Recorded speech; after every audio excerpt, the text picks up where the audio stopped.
Big ബോസിൽ ഇന്ന് ജയിലിൽ കിടക്കുന്ന ജിസയിലും ഉനിയിലും ലാലേട്ടൻ വരുന്നത് വരെ ജയിലിൽ കിടക്കാനുള്ള എല്ലാ സാധ്യതയുമുണ്ട്. 99% അവർക്ക് കൊടുത്തിരിക്കുന്ന ഒരു ടാസ്കിൻ്റെ അടിസ്ഥാനത്തിൽ അവർ ലാലേട്ടൻ വരുന്നത് വരെ ജയിലിൽ കിടക്കാനാണ് സാധ്യത.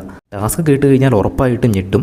ആ ഒരു ജയിൽ എന്ന് പറയുന്നത് ഒരു ക്ലോക്കായിട്ട് പ്രവർത്തിക്കണം. അതിൽ മിനിറ്റ് സൂചിയും സെക്കൻഡ് സൂചിയും അവിടെ കിടക്കുന്ന 2 പേരായിട്ട് മാറണം. അപ്പോൾ ഈ ഒരു ടാസ്ക് തുടങ്ങുന്ന സമയത്ത് എത്ര മണിയായോ ആ സമയം അവർക്ക് പറഞ്ഞു കൊടുക്കും. അപ്പോൾ ടാസ്ക് ഇങ്ങനെയാണ്, അവരുടെ കയ്യിൽ ഒരു ഇരുമ്പിൻ്റെ ദണ്ട് കൊടുത്തിട്ടുണ്ട് 2 എണ്ണം. അപ്പോൾ സെക്കൻഡ് സൂചിയായിട്ട് പ്രവർത്തിക്കുന്ന ആൾ ആ ഇരുമ്പ് ദണ്ട് വെച്ച് ഓരോ സെക്കൻഡിലും കൂട്ടിയടിക്കണം. 1 മിനിറ്റിൽ 60 സെക്കൻഡ് ഉള്ളൂ. അപ്പം 60 തവണ ആ ഇരുമ്പ് ദണ്ട് വെച്ച് കൂട്ടിയടിക്കണം. അങ്ങനെ 60 സെക്കൻഡ് ആയി കഴിയുമ്പോൾ ഇരുമ്പ് ദണ്ട് വെച്ച് ക്ലാപ്പ് ചെയ്യാത്ത ആൾ കൈ വെച്ച് ക്ലാപ്പ് ചെയ്യണം. അങ്ങനെ 60 തവണ ക്ലാപ്പ് ചെയ്ത് കഴിയുമ്പോൾ അവർ സമയം എത്രയാണെന്ന് പറയണം. ആദ്യം ബിഗ് ബോസ് ഒരു സമയം പറഞ്ഞു കൊടുക്കുമല്ലോ ഈ ഒരു ഗെയിം സ്റ്റാർട്ട് ചെയ്യുന്ന സമയത്ത്. അപ്പോൾ അത് കൃത്യം 1 മണിക്കൂർ കഴിഞ്ഞ് എത്രയാണോ സമയം അത് അവർ പറയണം. ഇപ്പോൾ 8:30ക്കാണ് സ്റ്റാർട്ട് ചെയ്തതെങ്കിൽ അവർ 60 തവണ കൗണ്ട് ചെയ്ത് കഴിയുമ്പോൾ 9:30 ആയി എന്ന് പറയണം. അങ്ങനെ തുടർന്നുകൊണ്ടേയിരിക്കണം.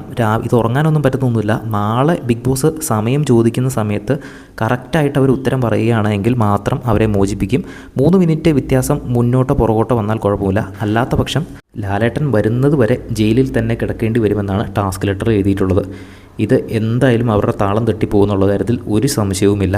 99% അവരെ കൊണ്ട് ഈ ഒരു ടാസ്ക് കംപ്ലീറ്റ് ചെയ്യാൻ പറ്റത്തില്ലെന്നാണ് എനിക്ക് തോന്നുന്നത്. ലാലേട്ടൻ വരുന്നത് വരെ മിക്കവാറും ഈ ഒരു ജയിലിൽ തന്നെ കിടക്കേണ്ടി വരും. ഈ ഒരു ടാസ്ക് എങ്ങനെയുണ്ടെന്ന് നിങ്ങളുടെ അഭിപ്രായം താഴെ കമൻറ്റ് ചെയ്യുക. ബിഗ് ബോസിൻ്റെ കൂടുതൽ ലൈവ് അപ്ഡേറ്റ്സിനായിട്ട് ചാനൽ സബ്സ്ക്രൈബ് ചെയ്യുക.